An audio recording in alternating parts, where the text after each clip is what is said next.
Chers amis de Radio Courtoisie, c'est un plaisir de vous retrouver pour ce nouveau Libre Journal. Pour aborder, chers amis de Radio Courtoisie, le thème principal de cette émission, l'Allemagne et l'AfD. Alors l'Allemagne, c'est un pays voisin de plus de 80 millions d'habitants, qui connaît et qui subit finalement un petit peu les mêmes maux que chez nous, une immigration de masse, un certain atlantisme de ses élites politiques. On peut dire qu'en plus, le pays est resté englué, tétanisé par la Deuxième Guerre mondiale, ce qui empêche un certain nombre de marges de manœuvre des différents mouvements.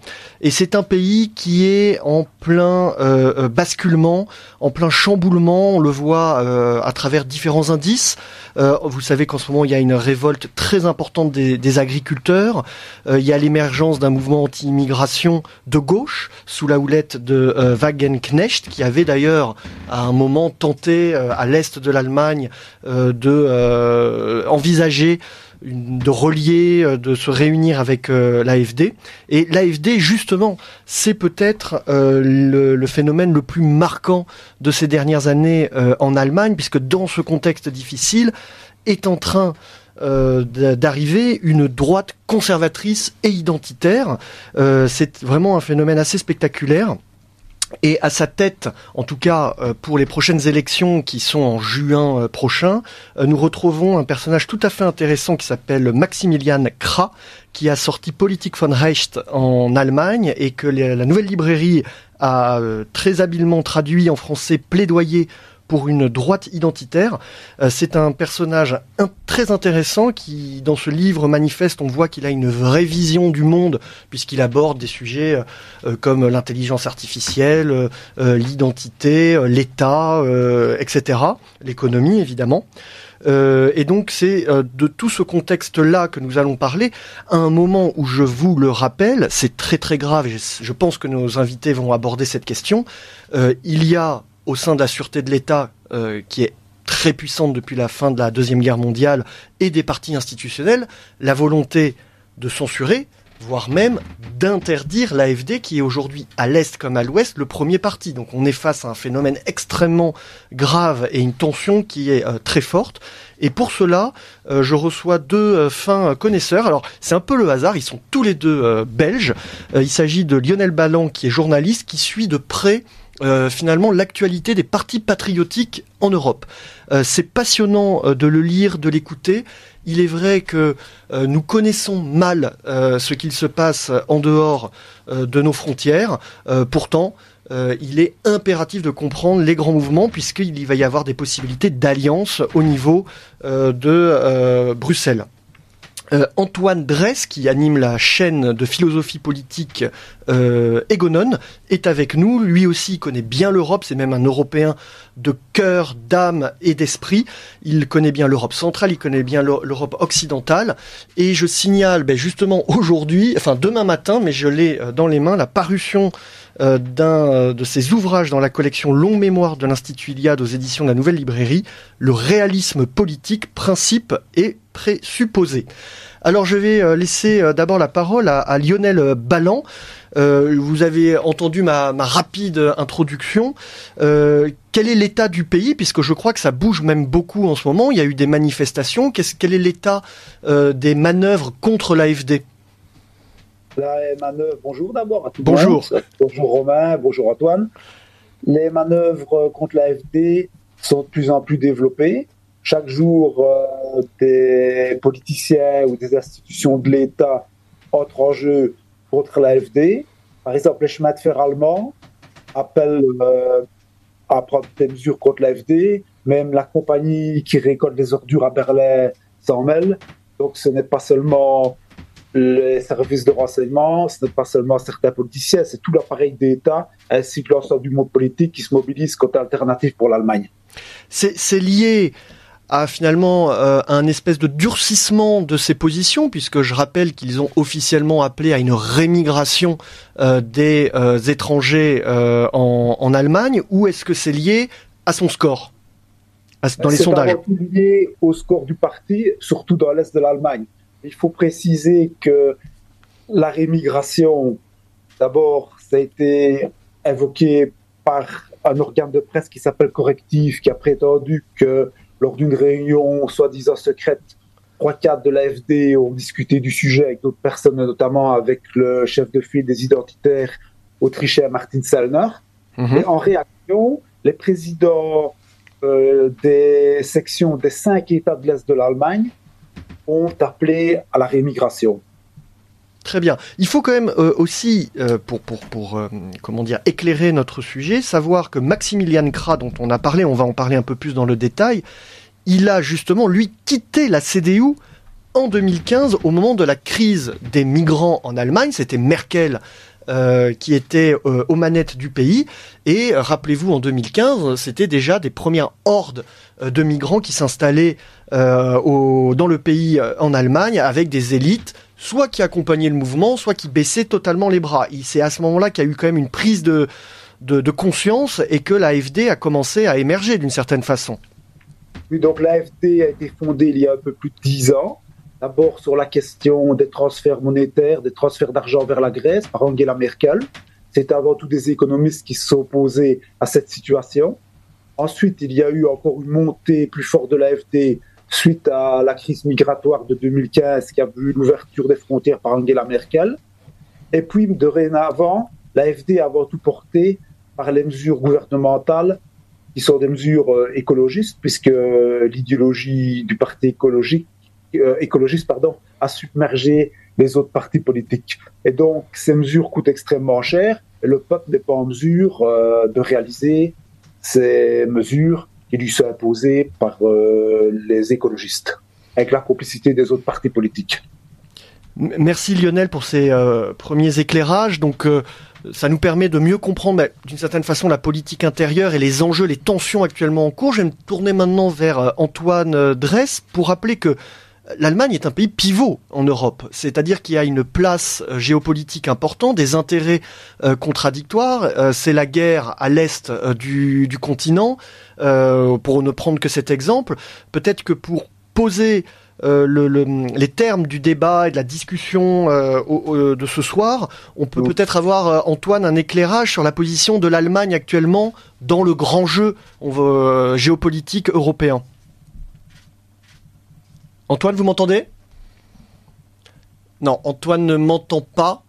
Donc, est-ce qu'un test avait été fait ? Oui. Bon, il va revenir. Lionel, je pense que vous pouvez tout à fait répondre à cette question. Donc, sur la place de l'Allemagne dans le grand jeu géopolitique actuellement, pour qu'on comprenne quels sont par quoi elle est tiraillée finalement. Oui, donc l'Allemagne, c'est la principale puissance économique au sein de l'Union européenne.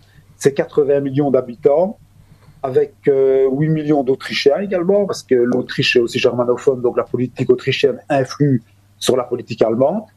Et l'Allemagne est le moteur économique de l'Europe. La Russie est plutôt le réservoir. Et jusqu'à la guerre en Ukraine, il y avait une connexion entre l'Allemagne et la Russie. Et depuis lors, cette connexion a été brisée. Et donc, les matières premières, tout simplement, donc le gaz russe d'abord, avant tout, n'arrivent plus comme auparavant. Donc ça a des conséquences au niveau du coût de la vie et du fonctionnement des entreprises pour l'Allemagne. Et donc l'Allemagne, qui a l'habitude d'avoir une économie très performante, se retrouve dans une situation qui est différente. Donc il y a un changement de donne au niveau économique et maintenant on voit que les Allemands, qui sont d'habitude très calmes, commencent quand même à manifester. On l'a vu avec les agriculteurs, avec les manifestations en tout genre qu'il y a. Maintenant, il y a une focalisation aussi autour de la question de l'immigration, puisque d'un côté, on a des personnes qui votent pour l'AfD, qui est en pleine ascension électorale, et on a maintenant donc le parti BSV de gauche anti-immigration, Sarah Wagenknecht, qui est en formation. Et puis maintenant, on a également une scission conservatrice de la CDU, l'Union des valeurs, qui voit le jour. Donc on a une série de partis politiques anti-immigration d'un côté, et puis de l'autre côté, on a une polarisation puisqu'il y a des personnes qui sont descendues de la rue pour manifester contre cela. Donc on a vu à Berlin, à Munich, à Hambourg, énormément de personnes descendre de la rue pour manifester contre le nationalisme et l'AfD, et ainsi que dans toute une série de petites villes d'Allemagne. Antoine, je crois que ça fonctionne maintenant. Vous m'entendez bien ? Est-ce que vous m'entendez ? Oui, parfait. Bienvenue dans le studio de Radio Courtoisie. Merci beaucoup d'être avec nous. Donc vous nous avez entendu, je crois.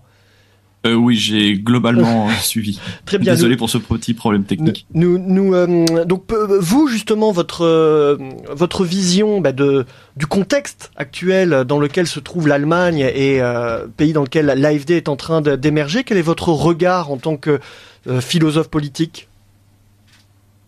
Oui, c'est justement en tant que philosophe, enfin en tant qu'amateur de philosophie politique, que le livre de Maximilian Krah notamment m'a beaucoup intéressé. Parce que je trouve que cette dynamique de l'AfD, cette dynamique récente, est assez intéressante, car je ne sais pas si j'ai peut-être perdu les premières minutes de l'entretien. Je ne sais pas si vous avez parlé de l'évolution de l'AfD, qui est un parti relativement récent en fait, qui a été fondé il y a une dizaine d'années. C'est un parti qui s'est droitisé, on peut le dire clairement, de plus en plus, et cela correspond avec aussi une popularité de plus en plus grande de ce parti en Allemagne. Alors, est-ce qu'il y a une corrélation directe entre cette radicalité de plus en plus affirmée ou non? On peut en discuter. Moi, je pense que oui, en grande partie. Et en particulier, ce livre de Maximilian Krah brise un tabou en Allemagne et brise même un tabou dans le parti, dans son propre parti, dans l'AfD. Comme vous l'avez dit au début, le livre de Maximilian Krah en allemand ça s'appelle Politik von rechts, donc politique de droite. En français, la Nouvelle Librairie a choisi d'intituler ce livre Plaidoyer pour une droite identitaire. Mmh. Mais ce qui est vraiment intéressant de souligner, c'est que le mot droite en Allemagne est un terme tabou depuis 1945. À peu près personne n'emploie cette étiquette pour s'auto-désigner en Allemagne. Ça sent vraiment le soufre. En fait, droite veut dire extrême droite. Un parti bien établi comme la CDU, donc le parti, on va dire, conservateur de l'Allemagne pendant très longtemps, qui est un des partis dominants, refuse cette étiquette. Et même l'AfD a toujours essayé de l'éviter. Et Maximilian Krah vraiment affirme avec force que non, il faut une politique de droite, il faut une idéologie cohérente, structurée autour d'une vision du monde. Et c'est à cette tâche qu'il s'emploie dans ce manifeste, en vérité. Alors justement, dans ce manifeste, il y a quelque chose que j'ai appris. Je connais un tout petit peu l'Allemagne pour y avoir vécu, mais maintenant il y a plus de 15 ans. C'était l'importance des libertariens, notamment à la droite du spectre politique, un peu comme aux États-Unis. Donc, ce qui n'est pas forcément étonnant quand on connaît l'américanisation de ce pays. Je rappelle qu'il y a encore des bases militaires des États-Unis partout dans le pays. Et puis, à la fin de la Deuxième Guerre mondiale, il y a eu une sorte de lavage de cerveau intellectuel et culturel. Et donc, c'est pas étonnant qu'il y ait cette frange libertarienne très forte, mais visiblement, il rompt aussi avec ce type de tendance-là. Est-ce que ça, c'est un phénomène que vous connaissiez, Antoine ? Un petit peu, pour avoir suivi quelques influenceurs, on va dire, en Allemagne, j'avais déjà repéré que il y avait plus de jeunes personnalités du milieu, on va dire, de droite allemande qui se réclamaient du libertarianisme, alors que c'est quelque chose d'assez exceptionnel en France. Et comme vous l'avez dit, il y a effectivement une imprégnation beaucoup plus forte de ces idées anglo-saxonnes en Allemagne, et ce pour toutes sortes de raisons. Et je trouve que la critique de Maximilian Krah est vraiment très intéressante, car il analyse en fait les raisons également de cette popularité de la critique libertarienne en Allemagne, raisons qui au fond sont tout à fait fondées par bien des aspects, c'est-à-dire que l'État est de plus en plus fort, il est aussi restrictif, il agit de manière de plus en plus totalitaire même, pourrait-on dire, et donc les libertariens critiquent l'État, non pas seulement l'État en tant qu'il est dirigé par des personnalités de gauche, mais même l'État en tant que tel, parce que l'État prend une place de plus en plus grande dans la société. Et ça, Maximilian Krah le reconnaît tout à fait. En cela, on peut dire qu'il s'inscrit dans la lignée de fin critique du réalisme politique, comme Carl Schmitt en son temps, qui avait parlé d'un État total par faiblesse, ou de Bertrand de Jouvenel, qui avait écrit un livre sur le pouvoir, et qui montrait bien que l'État, que l'État dans son histoire depuis des siècles ne cessait d'accroître son influence comme un minotaure dans la société. Et Maximilian Krah remarque très justement que quand bien même l'État pourrait être à la tête de conservateurs, sa prédominance dans la société peut avoir des effets tout à fait pervers. L'État peut donner toutes sortes peut distribuer toutes sortes d'aides sociales, par exemple, qui, au fond, par un effet pervers, en vient à menacer la famille traditionnelle, par exemple. Donc ça, Maximilian Krah le reconnaît tout à fait. Toutefois, s'il peut s'accorder dans le constat avec certains libertariens, il ne partage absolument pas leur solution, qui est l'abolition de l'État. Pour lui, c'est un non-sens. car à côté de l'État, il y a aussi les grandes entreprises privées, enfin des grands monopoles privés qui deviennent de plus en plus forts. Et il faut bien un État également pour combattre ces monopoles. Si on prend un exemple tout à fait frappant, Maximilien Kra le prend dans son livre également, c'était l'exclusion de Donald Trump de Facebook quand il était encore président. Donc le fait que le président des États-Unis, donc de la plus grande puissance du monde, puisse être purement et simplement banni d'un réseau social aussi important que Twitter est assez révélateur de l'impunité et de la liberté totale que peuvent avoir ces grands groupes internationaux. Alors, une des réponses de Maximilian Kra, il parle à un moment, alors je sais pas comment on dit en allemand, mais de patriotisme solidaire. Donc, il essaye de faire patriotisme. Voilà, une sorte de troisième voie finalement pour l'Allemagne, sachant que dans les idées qui sont force de ce manifeste, il faut rappeler que pour Maximilian Kra, il n'y a pas de démos sans ethnos, c'est-à-dire il n'y a pas de démocratie possible sans assise sur le peuple allemand. Et il parle également d'intégrer le destin de l'Allemagne et de son peuple à la civilisation européenne. Ce sont des mots qu'il emploie à plusieurs reprises dans ce manifeste et qui touchent tout particulièrement les animateurs de l'Institut Iliade que nous sommes ici. Est-ce que cet aspect des choses vous a également marqué, Antoine ? Oui, effectivement, c'est un point assez intéressant dans le livre de Kra et qui s'insère dans toutes sortes de débats également au sein de l'AfD qui, comme bien le rappelait, à l'origine, l'AfD est un parti eurosceptique. En tout cas, c'est comme ça qu'il avait été créé. En tout cas, sceptique vis-à-vis de l'Union européenne, qui a évolué au cours des dernières années vers une ligne beaucoup plus identitaire. Et l'Europe est un concept ambigu. En Allemagne, il l'est également en France. Quand on parle de l'Europe, on pense souvent à l'Union européenne. Et Maximilian Kra ouvre ce chapitre par une petite blague et c'est une petite histoire qu'il raconte d'ailleurs dans plusieurs de ses interventions télévisuelles également. 5 Européens de nationalités différentes sont dans une même salle. J'invente un Russe, un Polonais, un Italien, un Français et un Allemand. Chacun d'entre eux dit sa nationalité. Donc, je suis Russe, je suis Polonais, je suis Français, je suis Italien. Et l'Allemand, lui, dit je suis Européen. Et ça, Maximilian Kra le refuse parce que c'est l'Europe comme fuite des identités nationales. Pour lui, c'est vraiment c'est cette conception de l'Europe qu'il refuse. Ce qui l'intéresse dans l'Europe, c'est l'Europe comme substrat commun des différents peuples européens. C'est ça, évidemment, qui nous intéresse également à l'Institut Iliade. Alors, il y a toute une réflexion de la part de Maximilian Kra sur la notion d'Occident, d'Europe dans son livre, mais en substance, sa conclusion, c'est qu'il faut vraiment ne pas laisser le terme Europe à ses adversaires et à la gauche. Il a raison. Nous allons faire une première pause avec la chronique de notre ami et camarade Raphaël Emma. Alors ceux qui ne le connaissent pas, vous l'avez peut-être vu hier sur Twitter où il a interrompu une manifestation de la CGT à Aix-en-Provence. Avec beaucoup de courage, il a rappelé que ces gens avaient du sang sur les mains en faisant venir des hordes d'immigrés qui se comportaient ensuite très mal dans notre pays. Il l'a fait avec talent et nous sommes heureux d'entendre sa chronique. Il a lui aussi réfléchi au thème de la soirée. Nous lui laissons la parole. Raphaël Emma, activiste provençal et auditeur de la promotion Frédéric Mistral de l'Institut Iliade. Mai 2002, la gauche, divisée, a laissé l'ignoble arriver. À la télévision du second tour, en lieu et place du traditionnel duel entre les forces du PS et du RPR, c'est le visage de Jean-Marie Le Pen, candidat du Front National, qui apparaît aux côtés de celui de Chirac. Crédité de 17,4% au premier tour, le menhir est loin de se douter que sa fille, 20 ans plus tard, dépasserait la barre des 40% dans un autre duel pour la présidence de la République française. Pourtant, à l'époque, l'atmosphère ne laissait pas entrevoir un seul instant la popularisation des idées nationales.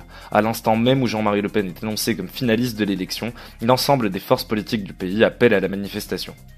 Les rues de France se bondent pendant l'entre-deux tours, de démonstrations massives contre le FN, contre Jean-Marie, contre la pensée des Français qui ont voté pour lui. Ces manifestations seront les incubatrices du logiciel de digue républicaine, instaurant une alliance de facto entre la droite libérale et la gauche pour bloquer le FN quand il arrive dans n'importe quelle élection au second tour.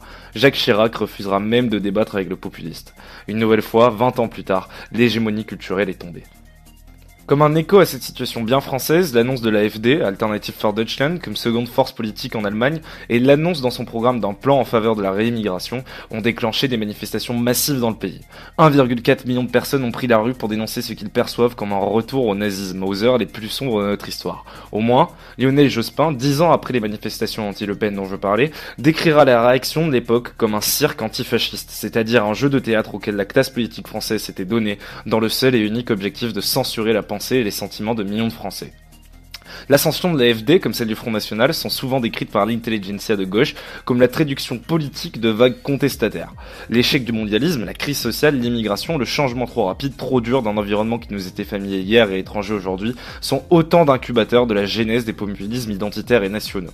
La gauche en parle pour déresponsabiliser les électeurs des partis populistes. Elle les infantilise, sous-entendant que leur vote ne serait que le fruit d'une volonté dégagiste ambiante, d'un défaut d'éducation politique, au pire d'un élan raciste intrinsèque à la condition de l'homme blanc occidental qui aurait été maltraité, mal soigné, mal orienté. Ce mépris politique fait des expressions populistes nationales, des affects incontrôlés qui ne recouvriraient jamais des colères légitimes. Pourtant, en France, le vote en faveur du Front National a pris historiquement racine dans les banlieues d'abord, qui ont connu en premier l'immigration, puis plus tard dans cette France périphérique, objectivement perdante dans la crise du mondialisme. En Allemagne, c'est similaire. L'Est, sous joug communiste jusqu'à la chute du mur industriel, a été la première ligne face au chaos économique, politique et social sous-jacent au projet globaliste. L'Allemagne, chantre de la démocratie chrétienne, de l'écologisme politique avec les Grünen, avec les poids historiques de l'histoire que nous lui connaissons, est en train de vivre une révolution politique. Estimer que les vagues populistes sont des agitations incontrôlées, sans racines réelles, c'est mépriser le sentiment politique historique de millions d'Européens. Nous sommes définitivement dans un de ces moments de l'histoire où une fracture se produit. La positivité doit rester notre maître mot. La question n'est plus « est-ce qu'on va gagner ?», mais « quand va-t-on gagner ?» Plus loin encore, « qu'allons-nous faire quand nous aurons gagné ?» C'était une chronique qui se termine de façon fort positive, on ne peut qu'y souscrire. À moins de combattre, rien n'est jamais perdu.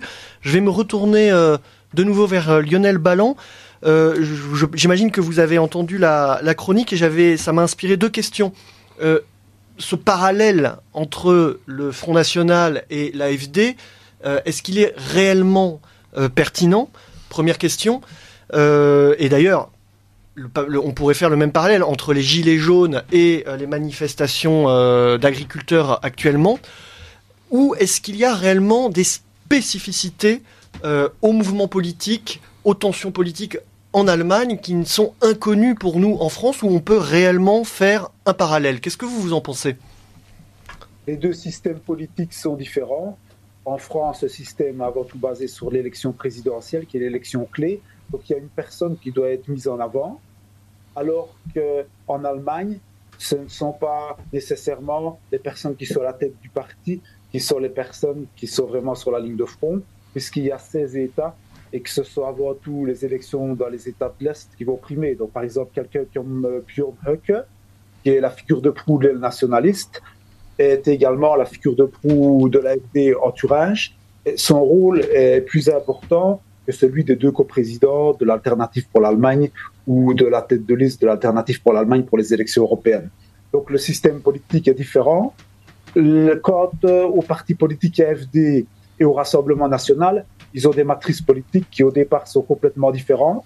L'AfD est avant tout au départ issue de la famille libérale d'un point de vue idéologique. Il ne faut pas oublier qu'en Allemagne, ce sont les libéraux qui au XIXe siècle voulaient réaliser la grande Allemagne par le bas, par le peuple, et qui étaient opposés aux catholiques et protestants conservateurs qui désiraient préserver l'Allemagne morcelée des Thérèse.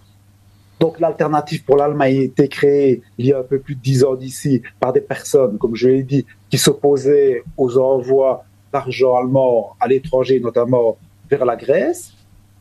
Puis ensuite, il y a eu une évolution au sein du parti, c'est-à-dire qu'il y avait une aile plutôt de nostalgique de l'ortholibéralisme allemand, une aile plus nationaliste. Et comme c'est un parti extrêmement démocratique, où tout est voté par des délégués qui eux-mêmes sont élus, etc., il y a eu une tendance qui est montée au-dessus de l'autre, la tendance nationaliste, surtout d'abord dans l'Est de l'Allemagne, où dans l'Est de l'Allemagne, l'Alternative pour l'Allemagne est devenue clairement nationaliste, alors qu'à l'Ouest, il y a des partis qui sont dominés par des nationalistes, d'autres par des patriotes, et d'autres, comme dans le Nord-Ouest, où c'est encore l'aile libérale qui est dominante. Donc il y a vraiment des différences de ce point de vue-là, mais on peut dire que l'électorat de l'AfD, surtout dans l'Est, et l'électorat du Rassemblement national en France ont des similitudes, présentent des similitudes. Dans l'Est de l'Allemagne, les gens désirent une politique plus sociale qu'à l'Ouest, parce qu'ils ont connu le communisme. Et l'idéologie en matière sociale de l'AfD a avant tout été théorisée par l'écrivain Benedikt Kaiser, de la Nouvelle Droite. Donc Benedikt Kaiser qui a publié un ouvrage qui s'appelle Patriotisme solidaire, la question sociale vue de droite, publié en allemand chez le même éditeur que l'ouvrage de Maximilian Krah dont nous parlait, donc qui est Antaios de Kubitschek, de Goethe Kubitschek. Et donc, cette idée sociale, de patrimoine social, est répandue parmi les partisans d'Alternative pour l'Allemagne à l'Est, mais tend aussi à se diffuser à l'Ouest. Et les mouvements patriotiques et nationalistes qui montent un peu partout en Europe sont la conséquence du triomphe de l'ultralibéralisme mondialiste et du néolibéralisme. Donc, l'ultralibéralisme mondialiste, qu'est-ce qu'il nous a apporté? Il nous a apporté la fermeture des usines, qui sont partis vers les pays à bas salaire ou qui sont tombés comme des mouches face à la concurrence des pays à bas salaire, d'une part, et d'autre part, un afflux de migrants pauvres, précarisés, qui sont les esclaves de ce système-là. Donc les gens se retrouvent mal, ils se tournent vers l'État, et l'État a été démonté par l'idéologie néolibérale qui estime que l'État est le problème et qu'il faut détruire l'État. Et donc c'est en réaction à cela que le vote nationalisme émerge comme une protection face à l'agression dont le peuple est victime. Et on retrouve la même chose dans l'histoire entre 1916 et 1920. En Belgique et en France, les Allemands envahissent le pays en 1914, ils commettent des atrocités, ils fusillent des civils, ils brûlent des maisons, ils violent des femmes, etc. Donc résultat, à partir de 1916, le nationalisme belge, qui était quasi inexistant, si c'était de point de vue théorique, explose. Et à partir de 1920, ça retombe. Et en France, il y a le même phénomène. Entre 1916 et 1920, le nationalisme est extrêmement puissant. Et nous retrouvons à notre époque la même chose, le même phénomène, l'agresseur n'étant plus l'allemand, mais étant la finance internationale. Merci pour cette synthèse. Je fais une précision pour les auditeurs de Radio Courtoisie. Vous savez que bientôt, c'est-à-dire le 6 avril 2024, se tiendra le grand colloque annuel de l'Institut Iliade. Donc vous êtes chaque année près de 1500 personnes à la Maison de la Chimie. Et je vous le précise car Benedikt Kaiser, qui a été cité tout à l'heure par Lionel Ballan, sera parmi nous pour cette grande journée consacrée à l'Europe, de l'héritage à l'engagement, l'Europe de nos enfants. Je vais poser une question ouverte, Lionel ou Antoine, vous pouvez répondre. C'est celle de la position maintenant de l'AfD au niveau des alliances politiques qui peuvent se forger, notamment à l'issue des élections en juin. Est-ce qu'on peut avoir pour les auditeurs de Radio Courtoisie un petit panorama des forces en présence, puisqu'il y a différents groupes identitaires, patriotes, de droite ou souverainistes qui nous intéressent. Quel jeu l'AfD peut jouer et est-ce que l'Allemagne peut finalement renverser la table et changer la donne en Europe? Oui, je peux peut-être répondre. Donc voilà. Donc, il y a au Parlement européen, pour le moment, deux grands groupes patriotes. Le groupe des conservateurs et réformistes européens, donc sous la houlette de Giorgia Meloni. Et puis, il y a le groupe ID, auquel appartient le Rassemblement national et l'AfD. Il y a également le groupe démocrate chrétien du Parti populaire européen qui pourrait accueillir l'un ou l'autre élu patriote. Donc, au niveau de l'alternative pour l'Allemagne, pour le moment, ils sont dans le groupe ID.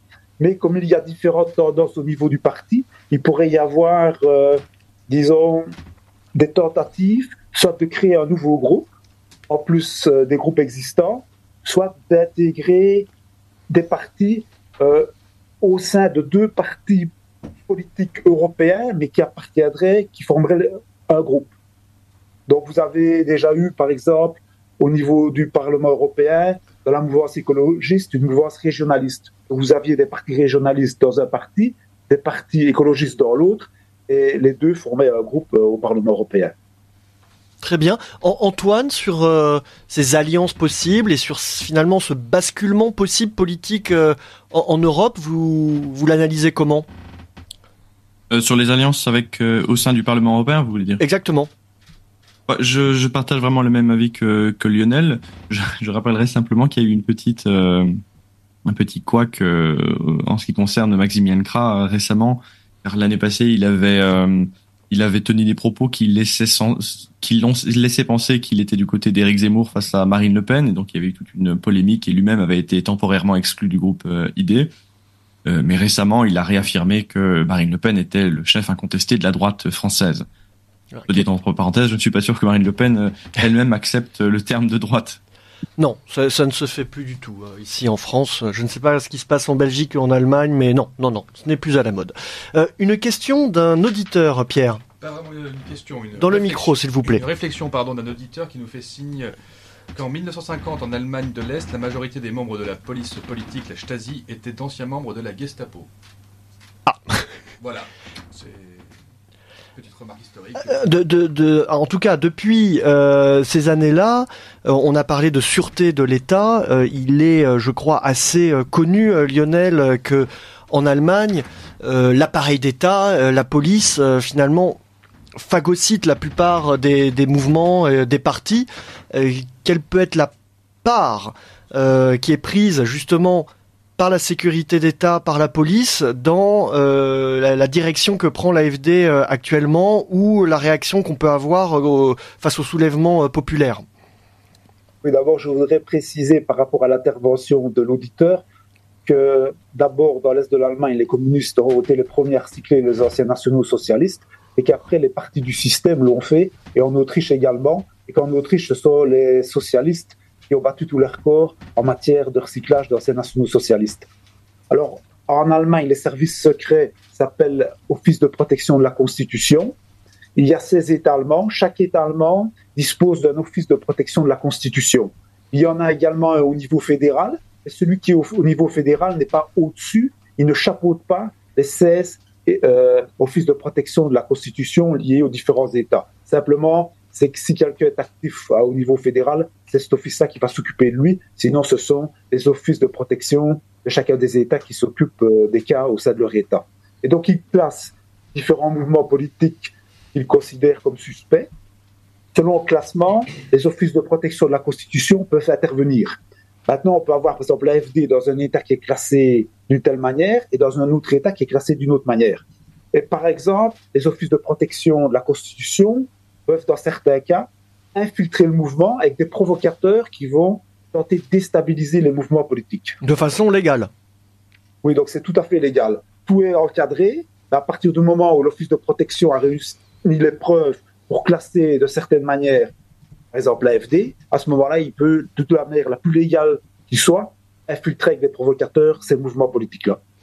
Une autre question d'un auditeur qui nous dit « Il y a tout de même une grande différence entre le Rassemblement national et l'AfD, c'est la position sur la guerre en Ukraine. Le Rassemblement national est pour faire la guerre et l'AfD est contre. C'est contre les intérêts fondamentaux de la France de faire cette guerre. » Alors peut-être qu'avec Antoine, on peut revenir très rapidement sur effectivement les positions de l'Allemagne dans ce conflit entre l'OTAN et la Russie qui se joue donc en Ukraine, où la Russie a pris une partie du territoire ukrainien.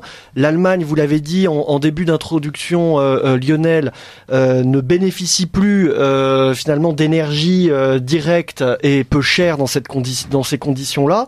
Il y a un ensemble d'intérêts, de tensions liées à la guerre. Quel regard vous portez sur ce sujet, Antoine ? Alors, c'est effectivement une situation assez différente en Allemagne par rapport à la France, et ce pour toutes sortes de raisons. Pour aller très vite, je rappellerai d'abord que en Allemagne, il n'y a pas eu, comme en France, une tradition on pourrait qualifier de gaulienne ou de souverainiste pendant très longtemps. L'Allemagne a très longtemps, et encore jusqu'à présent, eu cette tradition atlantiste, donc de soumission à l'Amérique, en tout cas d'alliance vraiment qui valorisait cette alliance transatlantique.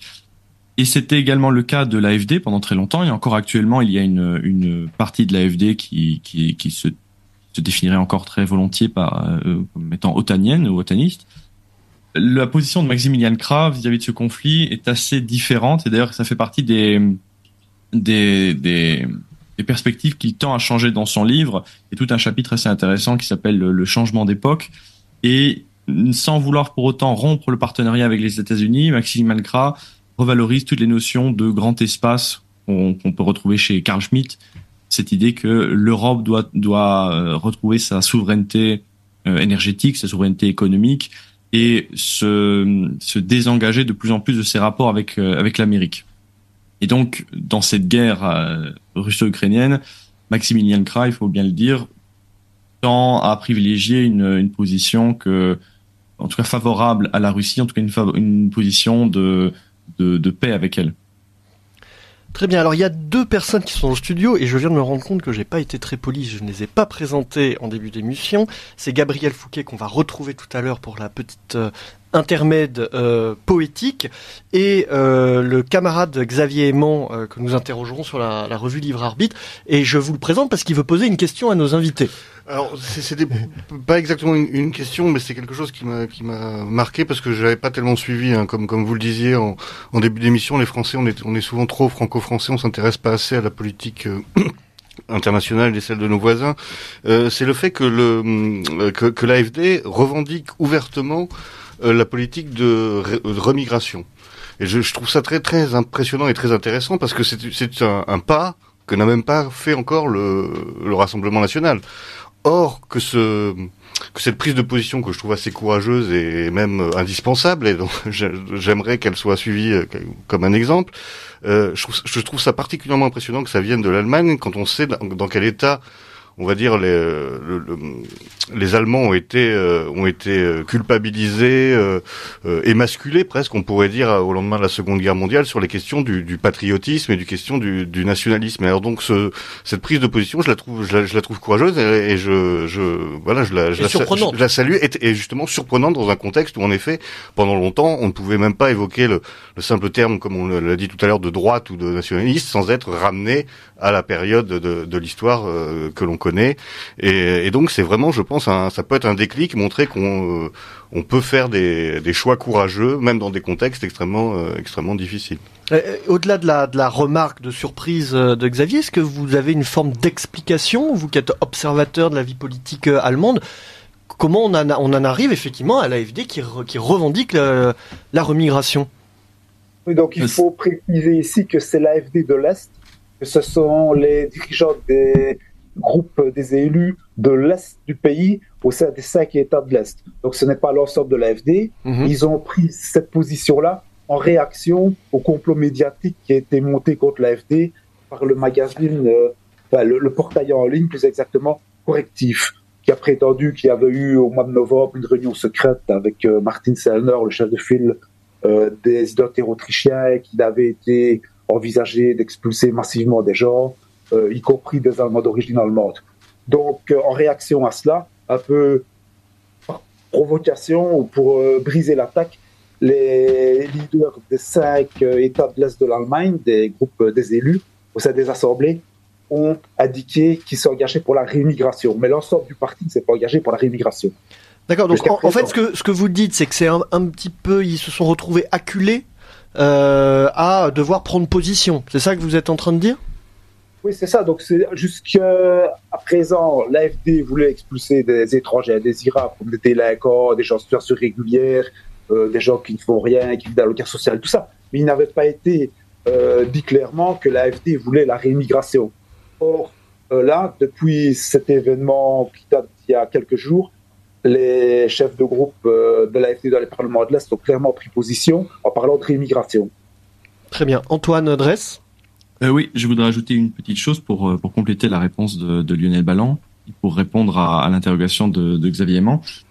Cette radicalité, elle est revendiquée par Maximilian Krah, alors qu'il ne représente peut-être pas l'opinion de tout le parti, comme cela vient d'être dit. Mais Maximilian Krah explique en fait son point de vue dans son livre, et je trouve avec un exemple très intéressant. Il rappelle que les Verts, donc die Grünen, le parti écologiste, sont entrés pour la première fois au Bundestag en 1983, et en presque 39 ans, jusqu'au début du gouvernement actuel en 2021, ils n'ont passé que 7 ans au gouvernement.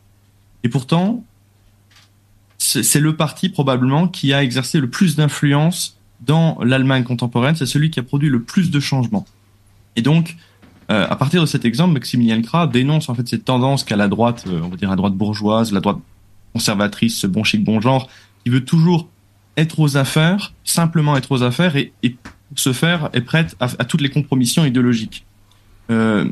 Maximilian Krah, lui, veut faire le pari de la radicalité pour imposer ses idées dans l'espace public, et comme les Verts, en fait, à terme, avoir beaucoup plus d'influence en Allemagne. Et je voudrais citer Maximilian Krah directement dans son livre, à la page 114. Il écrit ceci: « La société moderne n'est pas hiérarchique, de sorte que le gouvernement domine tous les espaces sociaux. Elle est un réseau de discours qui s'influencent mutuellement. » Et il continue: « La droite qui préfère faire de vastes compromis sur ses idées uniquement pour obtenir une quelconque participation au gouvernement plutôt que de prétendre à une efficacité sociale globale échoue toujours. » Et donc on voit vraiment bien que, comme l'a dit Lionel Balland, cette réaction affirmée de dire oui, nous sommes pour la remigration, en fait, c'est une preuve que cette partie de l'AfD, en tout cas, refuse de faire la moindre compromission. On les accuse de vouloir opérer une remigration, eh bien ils disent oui. Alors je rappelle que vous pouvez vous procurer Politik von Rechts de Maximilian Krah, traduit par les éditions de la Nouvelle Librairie sous le titre Allemagne, plaidoyer pour une droite identitaire. C'est François Bousquet qui fait la préface dans cette collection Dans l'arène. Donc c'est assez simple, hein, vous pouvez aller sur le site de la Nouvelle Librairie, nouvelle-librairie.com. C'est un personnage fascinant. Et il a quand même finalement assez peu de défauts. On aurait pu aussi préciser tout à l'heure, vous avez parlé qu'il parlait de politique familiale. Il est père de 8 enfants, je crois, hein, c'est ça. Père de famille nombreuse. Il est donc très attaché à la perpétuation de la lignée. Ça me paraît toujours important de le signaler. Chers amis, nous allons faire une nouvelle pause musicale qui est proposée par Pierre Le Prince, évidemment. À vous la parole, Pierre. Qui d'autre ? Alors, pour ce second interlude musical et pour coller un peu plus au thème de l'émission, je vous propose un grand classique du patrimoine musical germanique avec un fameux poème de Goethe mis en musique par Franz Schubert, Le Roi des Zones ou Der Erlkönig, qui rappellera sans doute des souvenirs plus ou moins douloureux à ceux qui ont fait allemand LV1 au collège.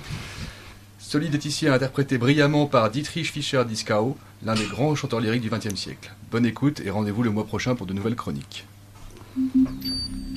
Vous appréciez cette émission ? Alors aidez Radio Courtoisie à en produire d'autres. Rendez-vous sur soutenir.radiocourtoisie.fr. Merci d'avance.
Meine Mutter hat manch Gülden gewandt. Mein Vater, und hörest du nicht, was Erlenkönig mir leise verspricht? Sei ruhig, bleibe ruhig, mein Kind, in dürren Blättern säuselt der Wind.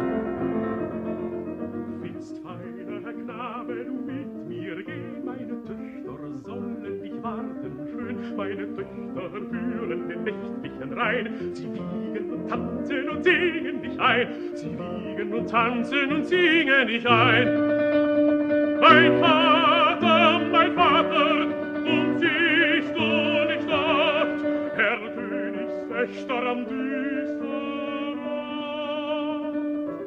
Ein Sohn, ich sehe es genau, es scheinen die alten Weiden so grau.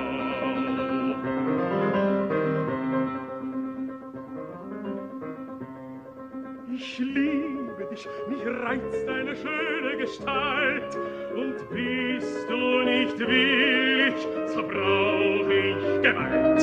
Mein Vater, jetzt versteh mich an, der König hat mir ein Leids getan. Dem Vater grauset's, reitet geschwind, hält in Armen das ächzende Kind. Erreicht den Hof mit Mühe und Not. In seinen Armen das Kind.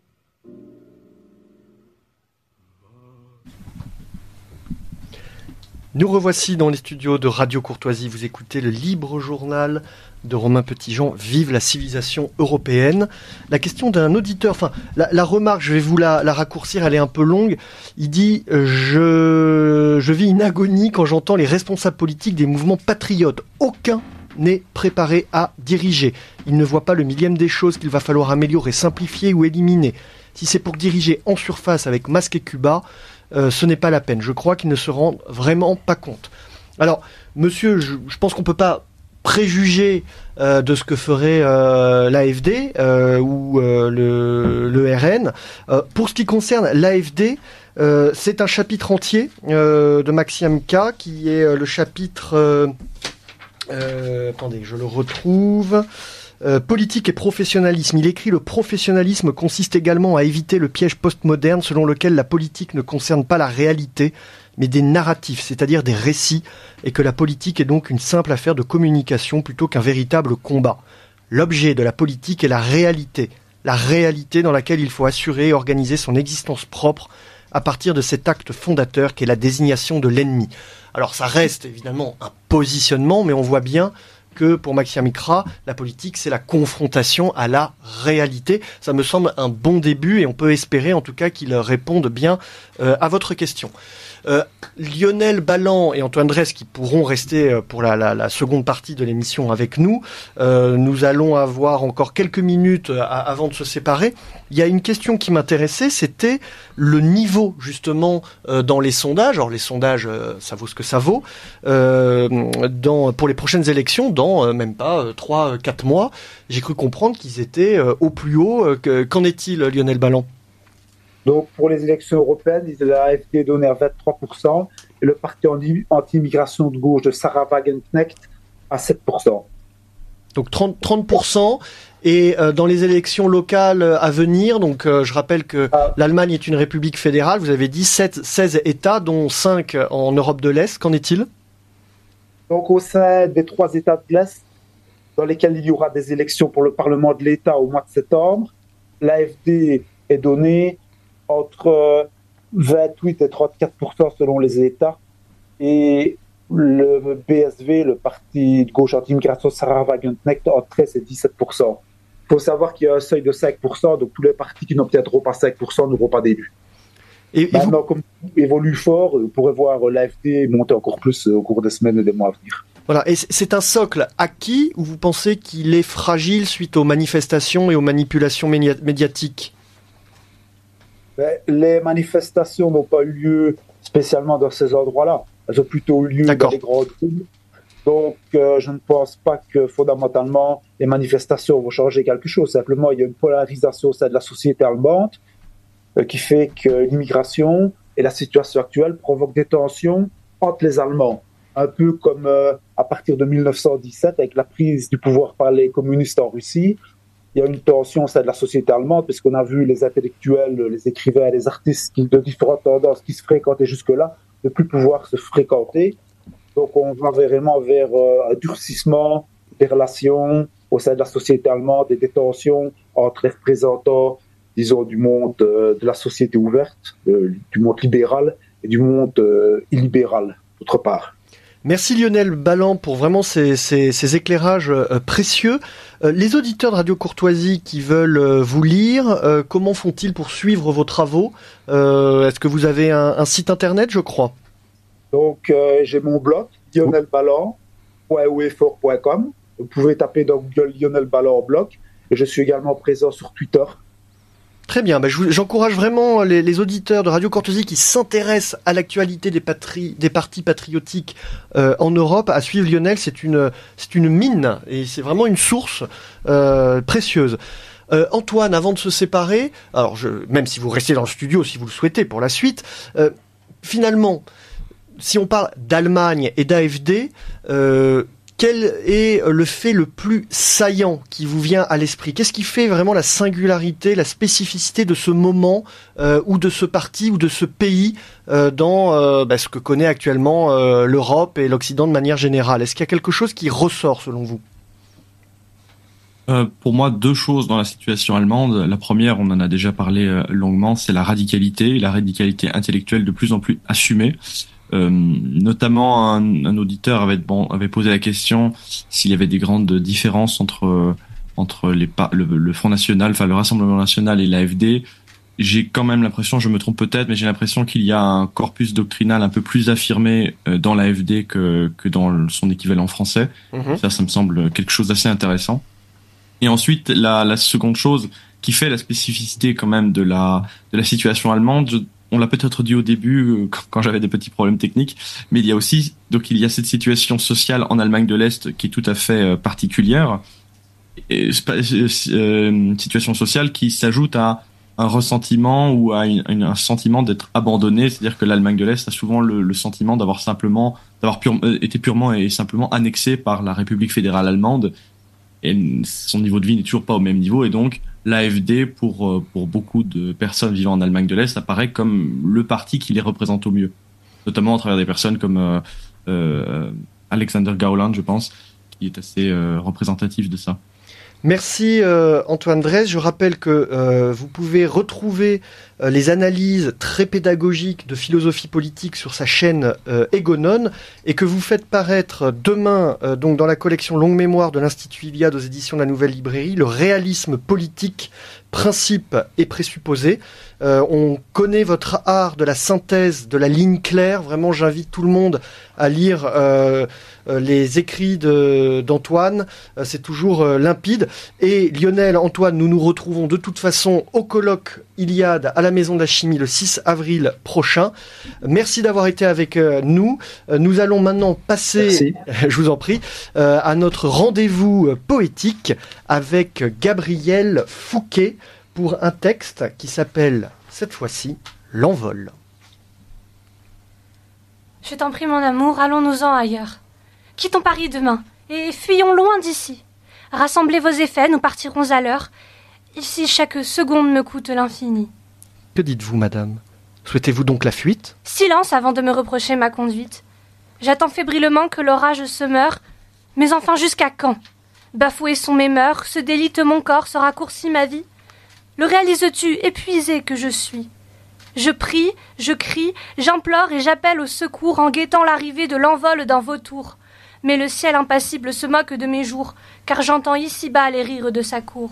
Mais ce départ n'est-il pas un brin précipité ? Retrouvons notre lustre, partons sans plus tarder. Que dis-tu de Séville ? Rappelle-toi nos joies. Nous buvions du bon vin perché sur de hauts toits, entourés des forêts formées par ses clochers. Nous trouvions l'allégresse dans de simples gorgées.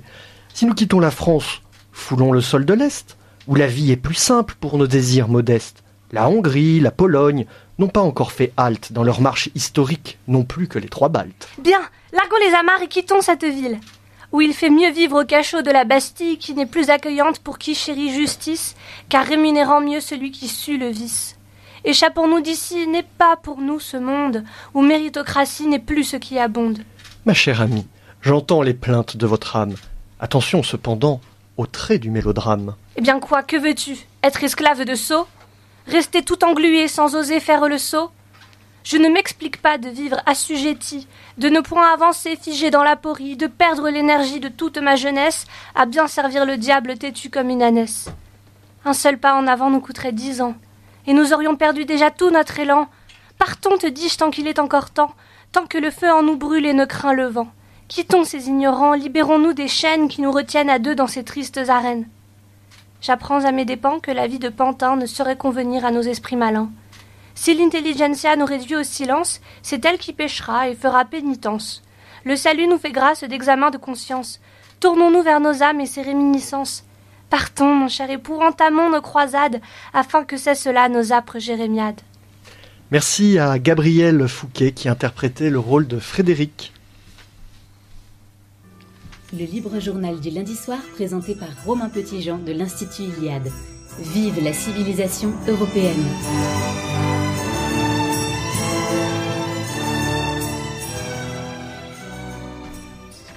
Chers amis, donc nous nous retrouvons avec Xavier Aimant, un vieux camarade de combat. Xavier, nous avons été dans ce studio il y a combien de temps maintenant lors Je n'ose pas y penser, préfère pas y penser, c'est trop dur. N'en parlons pas. Vous êtes aujourd'hui donc rédacteur en chef de la revue littéraire non conforme Livre Arbitre, c'est ce qui vous amène dans ce studio de Radio Courtoisie. Vous êtes également rédacteur en chef adjoint de la revue Éléments. Tout à fait. Et vous vous occupez de Nouveaux Présents. Et également, oui. Bon, donc un boulot de journaliste et de lecteur également. Alors, cette revue Livre Arbitre, je crois, fête ses 30 ans. Je pense que là aussi, on peut rendre hommage à son créateur, Patrick Wagner. En 2 mots, comment cette aventure a commencé, pardon. Alors, déjà pour tout dire, moi je n'étais pas du début de l'aventure. Je l'ai rejointe un peu plus tard, mais donc cette revue littéraire a vu le jour à Metz. En fait, à l'origine, c'était le bulletin interne du Front National de la Jeunesse, voilà, mais qui s'est très vite consacré, plus qu'à la politique politicienne et estudiantine, à en effet la littérature, les grands auteurs du passé, mais aussi l'actualité éditoriale, et qui s'est développé, donc passant progressivement du stade en effet de fanzine à une véritable revue maintenant assez conséquente, hein, puisque maintenant tous les 2 mois la revue sort et compte presque 200 pages consacrées à la littérature, à l'histoire des idées, etc. Donc il y a vraiment eu une progression à la fois, je dirais, quantitative et qualitative. On est aujourd'hui assez satisfait du travail accompli, parce qu'en effet on est vraiment passé de quelque chose de très artisanal, en noir et blanc, photocopié dans les bureaux d'un syndicat étudiant, à une revue qui aujourd'hui accueille de très belles plumes. Il faut dire que dans le même temps, le panorama de la critique littéraire, le panorama littéraire, lui, c'est plutôt effondré. Il y a aussi un espèce de mouvement de balancier, non? Alors en fait, ça a toujours été une préoccupation de Livre Arbitre, c'est qu'on n'a pas voulu être une revue qui n'était là que pour encenser le passé, et on a toujours cherché, en effet, à quand même mettre en avant ce qui était intéressant et les perles qu'on pouvait quand même trouver à l'heure actuelle dans la littérature. Alors c'est sûr qu'en termes de littérature, on peut penser qu'on est une époque de basse eau. Il y a quand même assez peu de très grands écrivains. Il y en a beaucoup par contre de très médiocres. Mais il faut pas non plus jeter le bébé avec l'eau du bain. On a quand même une production qui est tellement importante que parmi celles, trop importantes d'ailleurs, très certainement, mais on a encore de bons auteurs, et l'espèce de veille éditoriale que l'on fait à chaque numéro de Livre Arbitre participe de ce désir de mettre en avant les auteurs qu'ils méritent, qui sont parfois en effet un peu en dehors des circuits médiatiques classiques, qui ont du mal à exister, qui pourtant le méritent, et qui peut-être même pour certains resteront dans l'histoire de la littérature. On peut citer Thomas Clavel, Olivier Molin. Qui sont ces perles? Ah ben voilà, très bien, vous avez trouvé deux noms qui sont parfaitement symbolique de ce que je disais, qui mérite d'être lu, relu, étudié, mis en avant. On peut penser à Benoît Duterte, on peut penser à des auteurs comme ça, Patrice Jean. Voilà, il y a beaucoup, il y a des choses qui se passent quand même dans la littérature, mais en effet.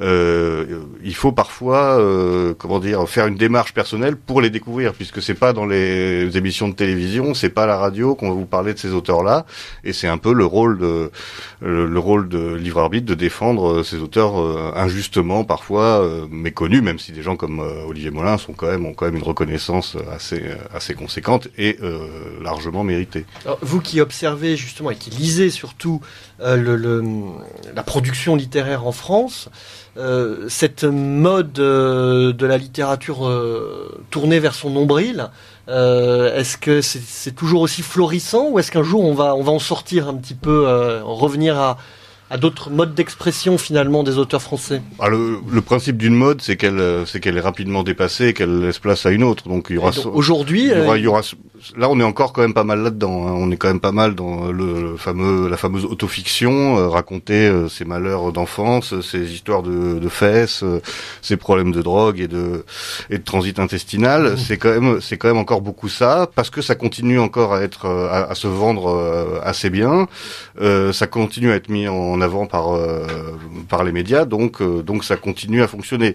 Après, il peut y avoir c'est toujours pareil, la littérature c'est un sujet, mais c'est aussi un talent. Il peut y avoir de la bonne autofiction. D'une certaine façon, on pourrait dire que l'œuvre de Proust, par exemple, c'est largement une forme d'autofiction, mais avec un génie littéraire qui emporte tout derrière, et un style qui justement permet de dépasser le détail des anecdotiques pour arriver à un discours qui touche tous les lecteurs. Donc l'autofiction, elle est insupportable aussi parce qu'elle est médiocre. D'accord. Voilà. Parce qu'elle peut parfois donner de beaux ouvrages, mais en effet, elle est devenue un peu un truc systématique. Pas très intéressant, mal écrit, et puis souvent avec une recherche de la provocation gratuite, comme si c'était encore aujourd'hui original de décrire des scènes d'actes sexuels, comme si c'était encore une sorte de transgression de parler de choses extrêmement triviales, alors que ça fait 70 ans que tout le monde le fait, mais on a toujours l'impression d'être rebelle. Donc oui, c'est un peu fatigant, mais ça passera, j'espère. On voit par exemple le succès de Sylvain Tesson, qui montre que les lecteurs aspirent à quand même une autre type de littérature, une littérature qui élève, une littérature de l'élévation, de l'imaginaire, etc. Donc il y a aussi un public pour ça, puisque lui aussi est un très gros vendeur, entre guillemets, si on parle bassement de chiffres, est aussi un gros vendeur de livres. Donc il y a de la place, pour ça, mais à condition que, en effet, les gens qui font autre chose puissent être accompagnés. Parce qu'aujourd'hui, écrire un livre et faire sortir un livre, c'est relativement facile. Le problème, c'est la diffusion, c'est le faire connaître, c'est d'être édité et d'être surtout mis à disposition du public et d'être connu. Il y a des livres, moi j'ai eu quelques livres extraordinaires qui se sont vendus à 50 exemplaires. Parce que petite maison d'édition, pas de relais médiatique, etc. Et à côté de ça, on a les Marc Lévy, les Musso, Donc ça c'est votre travail en tant que revue. C'est ce qu'on essaie de faire à notre petit niveau, tout à fait. C'est donner aussi des tribunes à ces gens qui n'en ont pas ailleurs, parce que il faut quand même reconnaître que le monde médiatique est très fermé, que c'est beaucoup quand même, notamment la critique littéraire, c'est quand même beaucoup du renvoi d'ascenseur entre copains, entre connaissances, entre gens qui font les mêmes soirées, qui dînent dans les mêmes restaurants, etc., etc. Et quand on n'est pas de ce sérail-là, c'est très difficile d'avoir accès. Alors quand on sait que les gens déjà lisent de moins en moins, ils lisent majoritairement les livres qu'on leur présente dans les médias, il reste plus beaucoup de lecteurs pour le reste de la production, et notamment pour une production de qualité, mais qui est hors circuit, entre guillemets. Alors on a beaucoup parlé de la droite littéraire, finalement une sorte d'être au monde, une espèce de posture finalement un peu épique, un peu tragique. Est-ce que vous le définiriez comme ça? Est-ce que Livre Arbitre appartient à cette famille de la droite littéraire? Alors je sais que Bousquet, par exemple, François Bousquet, lui, il le revendique. Il dit j'appartiens à la droite littéraire. Oui, d'ailleurs, il revendique d'appartenir à la droite tout court. Il n'y a pas de problème avec la droite, François. C'est vrai que moi, je serais moins catégorique là-dessus. Moi, j'ai un peu de mal à calquer des principes, des concepts politiques à la littérature. Je trouve que c'est un peu risqué, puis c'est enfermer finalement les livres dans des grilles qui sont pas faites, des grilles idéologiques qui sont pas forcément faites pour elles. Je pense qu'il y a des tempéraments littéraires, en effet. On pense évidemment aux hussards, qui sont un peu la dernière grande école littéraire. Enfin, c'est même pas une école d'ailleurs. On va dire un groupe d'écrivains marqués un peu justement à droite, mais qui sont, si on regarde de près, des auteurs extrêmement différents. Qui ont un tempérament de liberté, de révolte par rapport à la pesanteur, on va dire, idéologique de leur temps, mais qui l'expriment de façon très différente et qui sont d'ailleurs souvent pas très engagés en fait politiquement. Ils sont même très dégagés parfois. Quelqu'un comme Roger Nimier n'est pas un militant politique. D'autres l'ont été peut-être un peu plus. Mais donc droite pas au sens positionnement sur l'échiquier politique, mais plus d'être au monde, une façon oui, certainement. C'est ce que j'appellerais un tempérament, et qui est souvent un tempérament qui, à mon avis, est plus même anarcho-droitier que véritablement de droite, parce que c'est souvent en effet déjà une forme d'individualisme. C'est des gens qui revendiquent leur spécificité, leur être au monde différent par rapport à la masse. C'est des gens qui refusent justement souvent l'enrégimentement intellectuel. Donc oui, il y a cette attitude que je dirais, oui, mais plus un tempérament qu'en effet Alors ceci dit, il y a une littérature et des auteurs qu'on retrouve souvent dans Livre Arbitre. C'est finalement ces auteurs enracinés, qui chantent la patrie, qui chantent la terre, qui chantent Dieu, les dieux, l'enracinement par le bas et par le haut. Il y a eu de nombreux dossiers. Je pense à un auteur comme Henri Vincenot, mais vous avez d'ailleurs aussi, je suis certain, vous avez fait des dossiers régionaux. Oui. Le Tour de France littéraire qui est toujours en cours. Ouais. Alors, celui du numéro actuel sur Barès, c'était l'Alsace-Lorraine, et le prochain, donc dont le dossier principal sera sur Solzhenitsyn, le Tour de France, lui, sera consacré aux auteurs de Champagne-Ardenne. Qui sont, par exemple Rimbaud, par exemple, Rimbaud, Taine. Et après des auteurs plus spécifiquement régionaux, moins connus, mais ce sera l'occasion de les découvrir. Mais donc nous continuons en effet ce tour de France de la littérature pour montrer toutes les richesses et toutes les spécificités de nos provinces. Alors je sais pas comment il faut dire, parce que je sais que j'ai des camarades très susceptibles sur la question, nos régions, nos pays, enfin en tout cas les composantes les composantes culturelles de notre beau pays qu'est la France. Donc je rappelle aux auditeurs de Radio Courtoisie que le premier geste à faire, c'est évidemment de s'abonner. Donc vous avez compris que cette revue qui a 30 ans, aujourd'hui c'était une revue de 200 pages, de très très grande qualité, extrêmement bien mis en page. Avec combien de contributeurs parce que là aussi, il y a une équipe qui s'est étoffée. Alors, c'est très variable, mais maintenant, je pense qu'il y a au moins 40 signatures par numéro. Donc, les auditeurs qui souhaitent éventuellement participer le peuvent. Comment ça se passe? Bien sûr. Alors, en fait, le plus simple...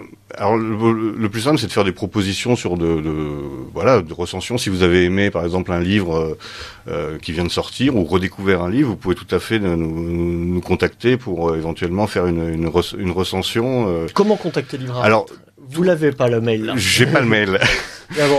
Pierre Le Prince, est-ce que on poursuit la discussion? Mais en tout cas, tout est sur le site internet. Ça, je l'ai, le site internet qui est www.livrearbitre au pluriel.com ou .fr, on a les deux, mais en tout cas sur le site vous trouvez l'adresse postale, le mail évidemment de contact, etc. Il y a toutes les informations sur le site, mais en effet le mail m'échappe pour le moment. Alors Livre Arbitre, c'est une revue d'amoureux de la littérature qui a fait son chemin en 30 ans. Qui a avancé comme l'escargot de Vincenot, et aujourd'hui il a une grosse coquille. C'est une revue séduisante que vraiment je vous encourage à découvrir pour tous les amoureux de la littérature. Hein, ça parle pas d'autre chose. J'imagine quelques chroniques cinéma. Oui, voilà. Il y a un peu d'histoire des idées. Il y a quelques chroniques cinéma, bande dessinée. Mais le cœur reste la littérature. On essaie aussi de publier de pas faire que de la critique entre guillemets, de faire aussi quelques productions. C'est-à-dire qu'il y a aussi des nouvelles qui sont publiées. Donc si vous êtes auteur de nouvelles, vous pouvez également nous les soumettre. Très bien.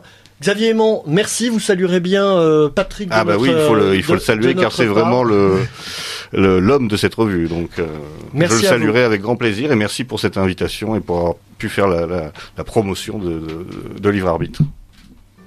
Le libre journal du lundi soir présenté par Romain Petitjean de l'Institut Iliade. Vive la civilisation européenne.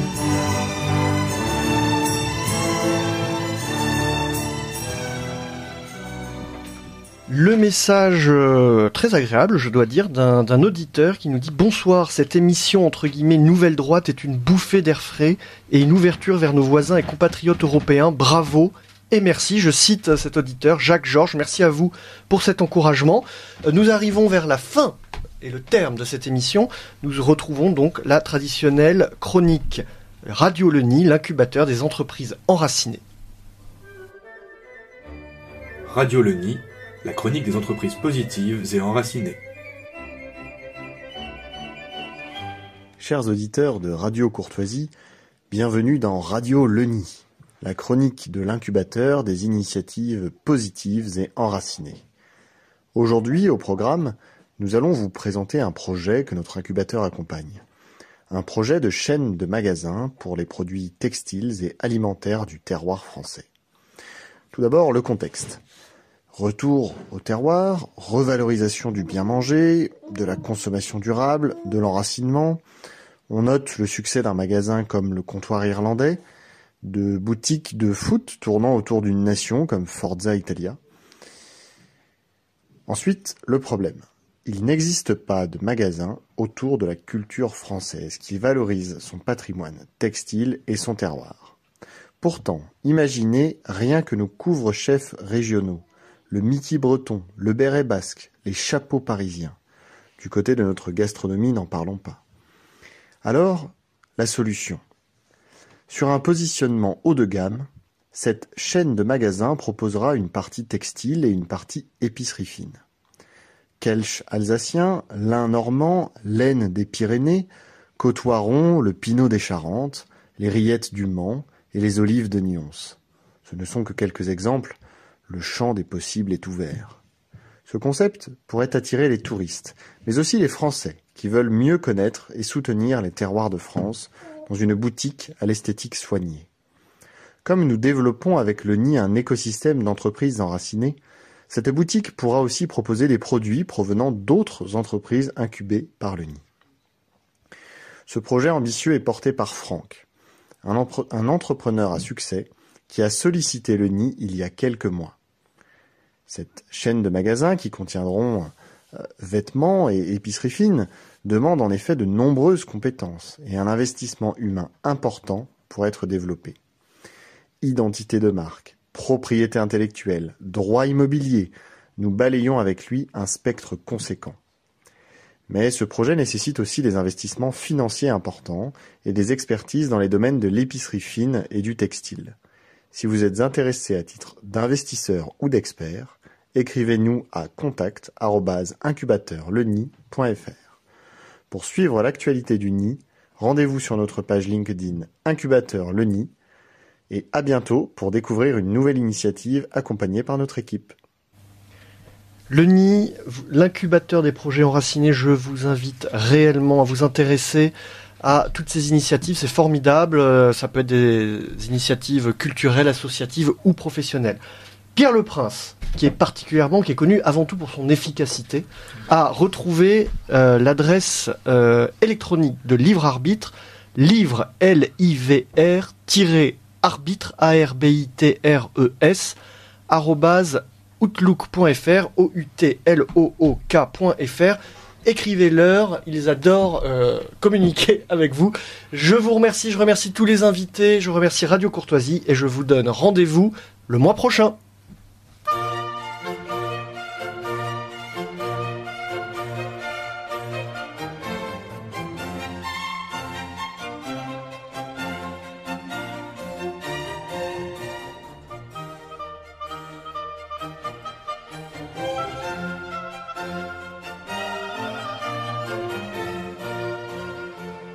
Vous venez d'entendre le Libre Journal du lundi soir, dirigé successivement par Pierre-Alexandre Bouclé, puis par Romain Petitjean, assisté de Françoise, diffusé en direct sur Radio Courtoisie ce lundi 22 janvier 2024 de 18h à 21h et réalisé par Claudio.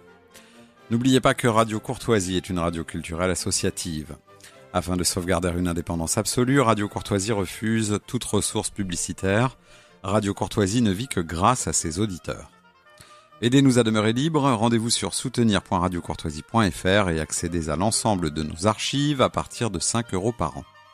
Si vous le désirez, nous pouvons vous faire parvenir un enregistrement de ce libre journal. Commandez le CD-ROM pour le prix franc de port de 9 € ou 6 € seulement si vous êtes adhérent de notre association. Je vous rappelle notre adresse, Radio Courtoisie, 61 boulevard Murat, 75 016, Paris.